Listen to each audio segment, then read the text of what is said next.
The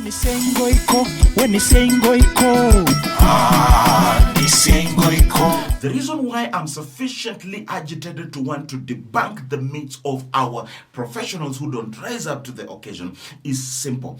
They have made country to bleed. We are bleeding today simply because of their own trajectory. The country is bleeding right now politically, that even while we are going through difficult moments, the country is not able to hold together. People are anxious, people are afraid, people are fearful, not because of the other challenges such as COVID-19, but simply because a narrative was created at the beginning of 2018, and this narrative was damn wrong. Yes, I speak to my good professors respectfully so that they were so damn wrong from day one, and the country has been bleeding as a result of their own input. I'm bringing it as a layman. I think the lay people get it. It is this simple. The handshake had absolutely nothing to do with the power of 2022. The handshake had absolutely nothing. If there is going to be any power arrangement that traverses beyond this term and gets into the next election cycle, it will simply be circumstantial. The handshake was as simple as the Kofi Annan power sharing agreement. What is so difficult about that? You don't need no PhD, not even an undergraduate. It was purely a power sharing agreement. And let me take you very quickly through the flow of the story. 2007, 2008, we have an election whose credibility is put to question. Kriegler report says that it is impossible to tell who actually won that presidential election, and actually even the man that was in charge, may his soul rest in peace, Kivui to Samuel, tells us that he does not know whether President Kibaki won fair and square. What was the end result of it? The end result of it that Kofi Annan and eminent persons, I'm talking about Graça Machel and Benjamin Mkapa, they come here, have a negotiation with a team from both PNU and ODM, and they come up with a power sharing deal. 2017, 2018, what happens is that we have an election. That election is nullified by the Supreme Court.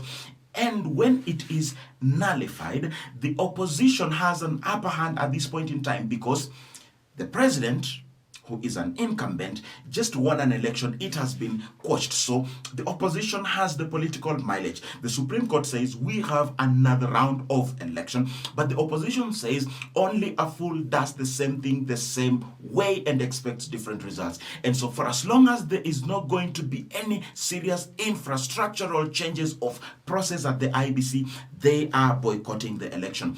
That happens. President Uhuru goes through an election. A majority of Kenyans do not even participate in this election. But now, as soon as he is sworn in, he realizes that he has a problem right ahead of him. You see, in the same breath that most of our pundits are students of political science, the president is actually a student of political science too. Being a student of political science actually realizes that he has a legitimacy problem domestically and internationally, but also it will be practically impossible to govern his people when the opposition has actually orchestrated a defiance. They have orchestrated a defiance, and somebody has declared himself the people's president. And so let's draw the parallels. The parallels is that Kofi Annan and the eminent persons of Africa come in to help Kibaki and Raila have a deal. In this case, the two gentlemen are able to fix it by themselves, rise to the occasion, and they are able to cease hostilities and chart a way forward. They put in place a committee. Kofi Annan also puts in place a committee. The Kofi Annan committee comes up with 4 agendas. The handshake team comes up with 9-point agenda. And so we have 2 parallel processes. So in 2007, 2008, we have a Kofi Annan-led process, which eventually gives us a grand coalition. And in 2017, 2018, we have another process that eventually gives us a unity government. Now, so the 4 agenda and the 9 agenda are both propagated through processes. This goes to a parliamentary process. Kofi Annan comes to the speakers, Kamkunji, proposes a grand coalition. It is negotiated. Finally, the two principals agree on a coalition government. It is taken to parliament by the principals themselves. Mwai Kibaki comes to parliament as MP for Odaya.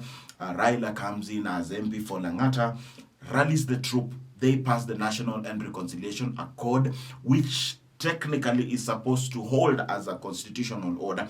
And on this hand, we do not have a parliamentary process, but rather a people-driven process. And that is why even Raila saw himself as the people's president. So on this other hand, we have a people-driven process, the BBI, the Building Bridges Initiative, the 9-point agenda, which technically gives us a referendum, but not only the referendum, but other tenets and reforms that are supposed to be implemented directly at existing institutions. Some are supposed to be parliament enacting certain legislations that would enable this. But the end game is simple. If you cannot get this right, then I don't know how to help you, because if your PhD couldn't help you that far, then nothing else will. It was all about a power sharing agreement. The handshake was a mirror image of 2007-2008 Nusu Mkate government, Grand Coalition, and this is a national government. This is a Grand Coalition government, and this is a government of national unity. And please spare me, spare our intelligence. You cannot claim that a handshake is put in place between Uhuru and Raila in 2018 March. And this handshake is supposed to hold in the name of trust. And you know that one day in politics is a very long time. And you're trying to tell me that Raila is supposed to hold on after his election has been forcefully taken away from him, and you want to tell me that he is supposed to wait from 2018 and wait for 5 years. Even when a day in politics is too long a time, he is supposed to wait until 2022 so that he can now be made president. I mean, that sucks. Onisengoiko, Onisengoiko, Shehoero Chavaluya, Onisengoiko.